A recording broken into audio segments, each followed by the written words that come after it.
both you and I have heard from other people, and we've just heard from society in general, like, you know, typically, like, you feel safe when you're with, like, a man. He protects you, and, like, you feel more secure when you're with a man.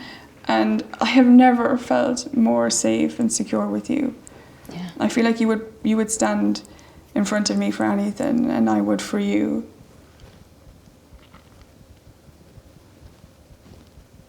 Really, yeah, that notion of safety is not about gender. You know, that's such, you know, that's not true.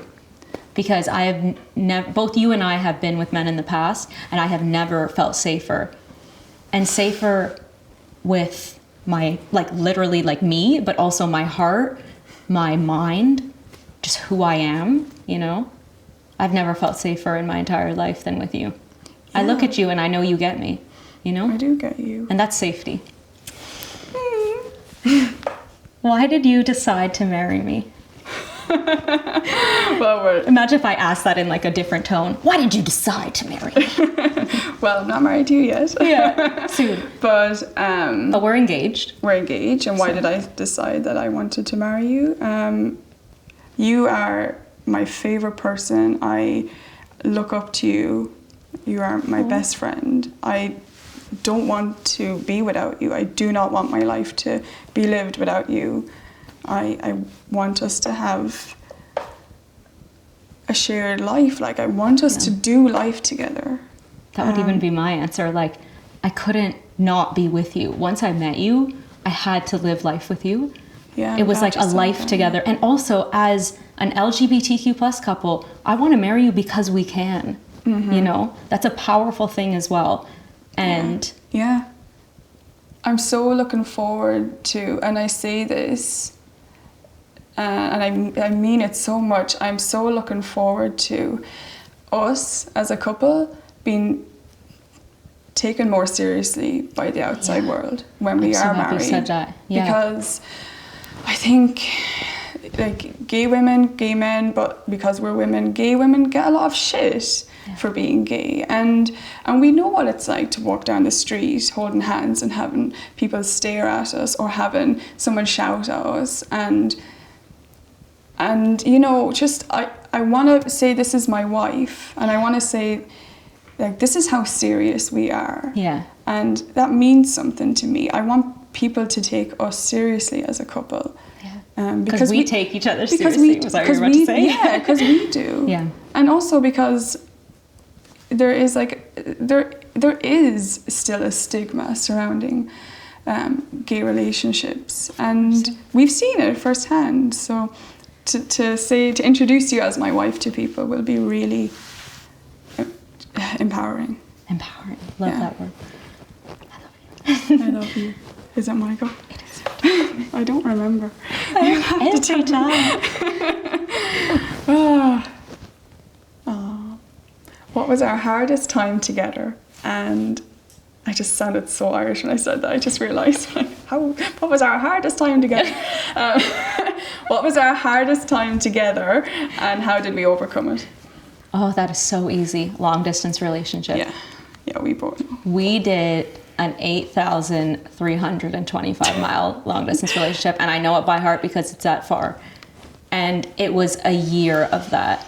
But we were so committed to each other, and we knew that this was going to be something special, that we did it. And we didn't argue. We had trust.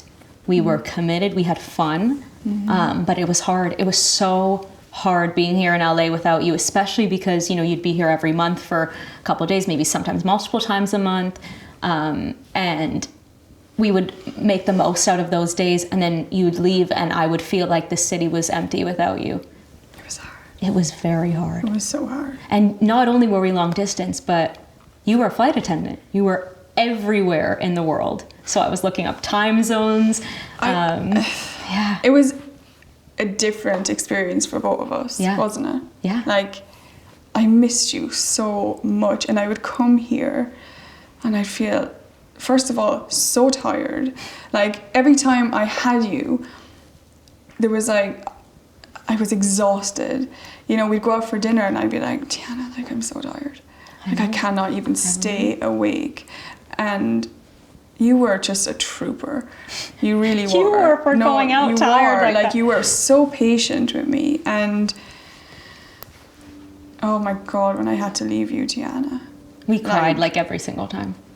Even if we knew you were coming back in 2 weeks, we would cry. It didn't matter. Like, I felt I was being ripped from you. Like, I was, first of all, like, dreading doing a 16-hour flight and working it on the way back. But I hated leaving you. Yeah. Like, it was just awful. It was. But we overcame it. And when I got here, like, we were so looking forward to the moment I stepped off that plane and I wasn't on a layover. I was here. And we don't take any of it for granted. We really don't. That's the thing. I think that's the biggest thing. You and I think like a team. It wasn't your fault that to me, it wasn't your fault that you couldn't get a flight. You know, we're in it together. It's like, I also can't get a flight to come see you because that's very far and it was expensive. I did come one time though. You did come once. You did. Is it my turn? Yes. Ooh, when have you felt sexiest around me and what did it teach you about yourself? I would actually love to know that. You're so hard on yourself though. I know you find me really beautiful. You are. And I find that very hard to believe. And I've never heard, you are the first person that has ever complimented me in not only looks, but in so many other ways. I literally don't know what to do with myself when you compliment me on anything. I know. So when it comes to my appearance, I've never had anyone say I was sexy before. You were the first person, Tiana. And I know you know that, I've told you. Well, I will. It's cheesy, but I will tell you every single day, and you know that until you believe it. And not just appearance, forget appearance, but soul. Beautiful. You have a beautiful soul, and you're very sexy. Oh, you're sexy. You're so cute. I love you so much. Oh, stop. This is the first time we haven't been touchy when sitting with each other, and I'm just like. Ooh. Who has more power in this relationship, and why do you think that is? Interesting, because I feel like at different times we've both had power in different ways. At the beginning, I know you would say this too, probably more me when we first moved in together, because I was here in LA, and although we picked the apartment we have together, I was making a lot of decisions because I had to quickly. Because you were already here. I was here. Yeah, and I was coming. Yeah, but we work really hard at making this relationship equal. You know, we listen to each other. We don't listen to answer. Yeah, I would agree. At the beginning, you were already here and established, and you had, your own life here. You were here a while, and we're two women, and we don't abide by stereotypical gender roles. We both want to call the shots. We've definitely been asked before, who wears the trousers in your relationship? Who's the guy? We've been asked that. Yeah. We work hard as two women in a relationship to make sure that we're equal all the time. We are very equal naturally, but I think, it's important to give the other person a break sometimes as well. And we do that for each other. I don't want you always to have to do this and do that and the other when it comes to having power and stuff like that. And we're good at giving each other time to make decisions and that. We're not, I wouldn't say one of us is more in control or more powerful than the other.